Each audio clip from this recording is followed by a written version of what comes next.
Bonjour à tous et bienvenue sur Easily Bourse. Je te retrouve aujourd'hui pour une vidéo sur 3 opportunités à saisir pour ton CTO en ce mois de novembre 2024, en se tournant donc vers le continent américain. La réélection de Donald Trump a d'abord provoqué une flambée des indices américains portés par les espoirs de nouvelles baisses d'impôts, de dérégulation et d'investissements massifs dans les infrastructures.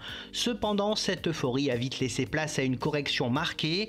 Les investisseurs s'inquiètent des tensions géopolitiques, notamment avec la Chine, des pressions inflationnistes qui pourraient pousser la Fed à relever les taux et de l'augmentation du déficit public américain. Les prises de bénéfices après la hausse initiale ont également accentué ce repli. Ce scénario illustre la volatilité des marchés partagée entre les promesses économiques à court terme et les risques structurels à plus long terme. Diversification et prudence restent donc les maîtres mots pour naviguer dans ce contexte incertain. Mais avant de commencer, si jamais tu n'es pas encore abonné et que tu apprécies mes vidéos, alors n'hésite pas à le faire, c'est totalement gratuit. Et si tu veux te lancer dans l'investissement, je te conseille Trade Republic et Boursobank qui offrent de mignons petits bonus pour toute inscription via les liens présents dans la description de la vidéo.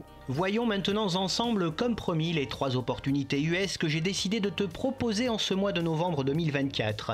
Tout d'abord, une très belle société de semi-conducteurs dans le secteur de la tech, Applied Materials, qui est spécialisée dans la conception, la fabrication et la commercialisation d'équipements destinés à la production de circuits intégrés et de composants semi-conducteurs. Le groupe développe des systèmes utilisés dans les principales étapes du processus de fabrication des puces. Applied Materials est un groupe international avec 15,1% de ses ventes aux États-Unis, 27,3% en Chine, 21,4% à Taïwan, 17,4% en Corée, 7,8% au Japon, 2,9% en Asie et 8,1% en Europe.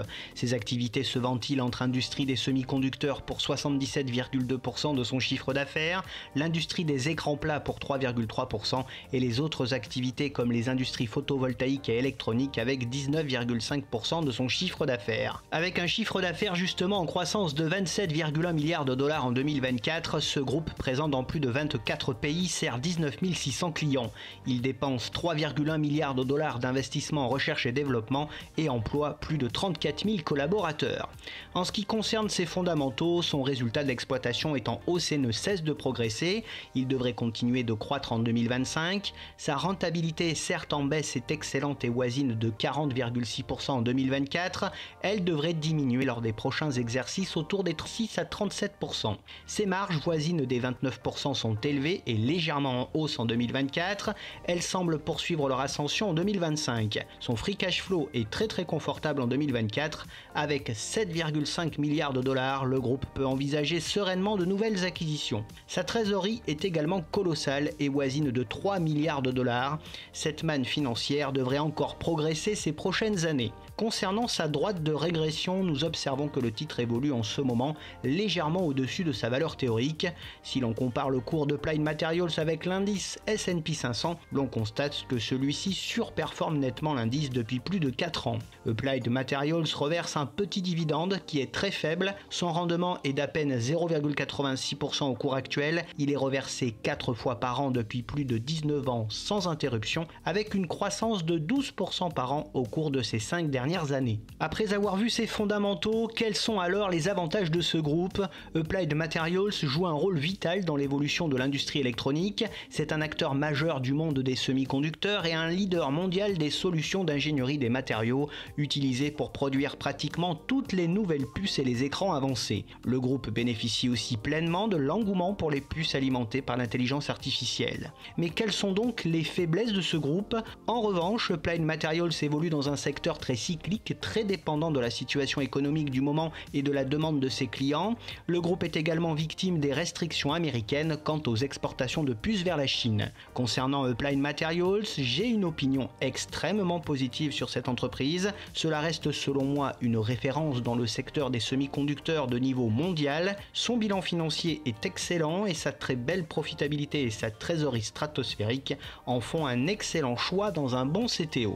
Pour information, j'ai investi déjà depuis plus de 2 ans sur Applied Materials, séduit par ses fondamentaux en béton et ses perspectives à venir très intéressantes. Malgré une valorisation élevée, le titre connaît actuellement une bonne correction qui peut être une opportunité selon moi. Côté investissement, je considère qu'un premier point d'entrée sous 163$ avec un renfort autour des 140$ serait pas mal du tout. L'objectif étant d'aller viser les 212 puis les 255$, ce qui semble largement à sa portée à moyen terme. En seconde position vient un acteur majeur de la santé animale, j'ai nommé Zoetis, qui est spécialisé dans le développement, la fabrication et la commercialisation de produits de santé animale. L'ancienne branche de santé animale de Pfizer est tout simplement la première entreprise mondiale de santé animale. C'est un groupe international avec 53,4% de son chiffre d'affaires réalisé rien qu'aux États-Unis et 46,6% dans le reste du monde. Ses activités sont réparties en 3 grandes familles qui sont les animaux de compagnie composés des chiens, chats et chevaux avec 64,4% de son chiffre d'affaires, les animaux de rente comme les bovins, les porcs, les volailles et les poissons avec 34,5% et les autres animaux avec 1,1% du chiffre d'affaires. Le chiffre d'affaires par famille de produits se ventile entre les parasiticides pour 23%, les vaccins pour 21,3%,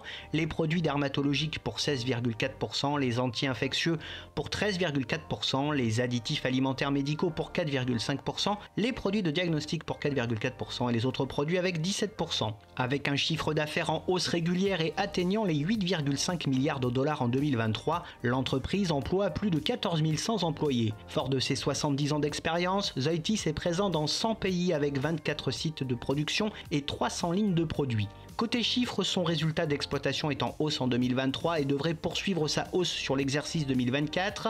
Sa rentabilité est énorme et supérieure à 52% en 2023, mais attendue en légère baisse pour 2024.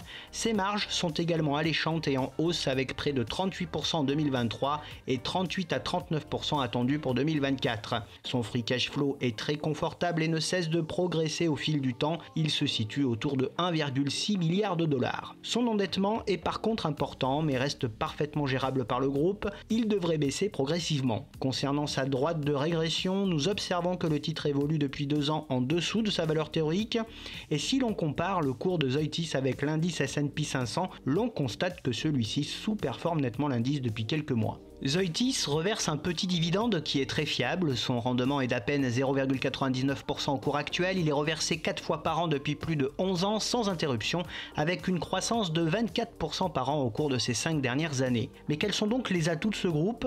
Zoetis est un leader mondial dans son secteur, reconnu pour ses innovations et sa fiabilité. L'entreprise connaît une belle croissance soutenue par sa gamme de produits variés sur différents marchés et espèces animales. Le groupe observe également en cette année 2024 une forte augmentation de la demande pour ces médicaments et vaccins destinés aux animaux. Quelles sont donc maintenant les faiblesses de ce groupe? Le groupe doit faire face à de nombreux concurrents dans ce segment et sur le marché américain qui grignotent des parts de marché au fil du temps. Récemment, le groupe a enregistré des baisses de vente notamment de son médicament contre la douleur chez les chiens. Zoetis est aussi très dépendant du marché américain qui représente plus de la moitié de ses ventes. Et enfin, le groupe est dans le viseur de la Commission européenne, soupçonné d'infraction à la concurrence en Europe. Malgré tout, je conserve une opinion très positive sur cette très belle société. Selon moi, c'est une magnifique société au profil défensif dans un secteur en croissance au niveau mondial. Son bilan financier est hyper solide et sa profitabilité est excellente. La poursuite de son développement via de nombreuses innovations en font un acteur de premier plan dans son secteur. Pour information, j'ai commencé à investir sur cette magnifique société il y a 2 mois, car ses fondamentaux, son profil défensif et son potentiel m'ont séduit. Le titre évolue actuellement au voisinage de sa moyenne mobile à 200 jours et au-dessus de son oblique haussière à moyen terme. Une première entrée au voisinage de 167$, puis un renfort sous 152$ peut être vraiment bien. L'objectif pour ma part est un retour sur les 198$ pour aller chercher les 239$ à moyen terme. En 3e position, je vous propose une des GAFAM, j'ai nommé Amazon. Amazon qui figure parmi les leaders mondiaux de la distribution en ligne de produits grand public. Le groupe développe aussi une activité de place de marché permettant aux particuliers et aux sociétés de distribution d'effectuer leurs transactions d'achat et de vente de biens et de services.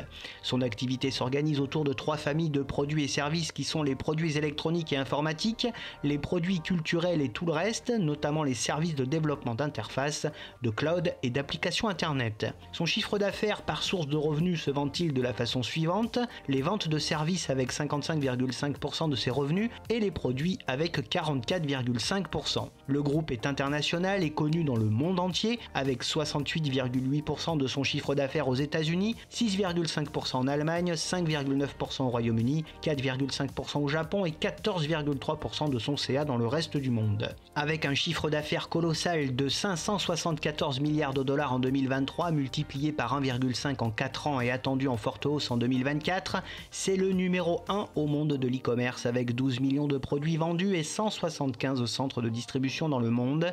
La société emploie actuellement plus de 1 525 000 collaborateurs à travers le monde. Son résultat d'exploitation est en très forte hausse en 2023 et devrait fortement progresser également en 2024. Sa rentabilité dépasse les 17% en 2023 et devrait franchir les 20% pour 2024. Ses marges voisines de 6,4% en 2023 sont attendues en hausse pour 2024 et proches de 10%. Son free cash flow est énorme et ne cesse de progresser au fil du temps et se situe autour de 36 à 37 milliards de dollars. Sa trésorerie est également en forme avec 28 milliards de dollars en 2023 et attendu autour des 62 milliards de dollars pour 2024. Concernant sa droite de régression, nous observons que le titre évolue depuis 2 ans légèrement en dessous de sa valeur théorique. Si l'on compare le cours d'Amazon avec l'indice S&P 500, l'on constate que celui-ci surperforme globalement l'indice malgré un trou d'air entre 2022 et 2023. Amazon ne reverse aucun dividende à ses actionnaires et continue de miser sur son développement. C'est même la dernière GAFAM à ne rien reverser à ses actionnaires. Quels sont donc maintenant les atouts de ce groupe? Amazon est tout d'abord le leader mondial de l'e-commerce avec une solide position sur le marché et une image de marque forte. Le groupe est présent dans 3 activités clés qui sont Amazon Marketplace, Amazon Web Services, AWS pour les intimes, et Amazon Prime. Grâce aux économies d'échelle, Amazon contrôle efficacement ses coûts et optimise le temps de réapprovisionnement de tous ses stocks. Quelles sont maintenant les faiblesses de ce groupe? Malheureusement, son activité e-commerce a une rentabilité plus serrée et des marges plus faibles. Amazon subit également une concurrence agressive de la part d'acteurs chinois comme Temu ou Alibaba. L'inflation a mis à mal le pouvoir d'achat des ménages qui consomment donc moins sur son site. Et enfin, sa branche cloud très lucrative accuse des ventes un peu moins bonnes que prévu. Pour ma part, je garde une opinion ultra positive sur cette société devenue incontournable. Ce leader mondial est une belle société innovante aux multiples activités et en pleine croissance.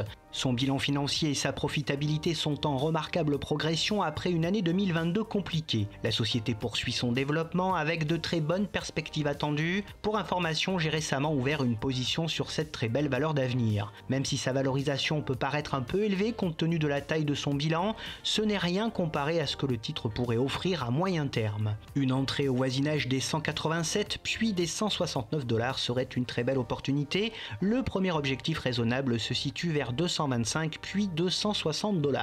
C'en est fini avec ce top 3 des opportunités US de ce mois de novembre 2024 à mettre dans votre CTO. Bien entendu, cette liste ne reflète que mon propre ressenti et n'est sûrement pas un conseil d'achat ou de vente.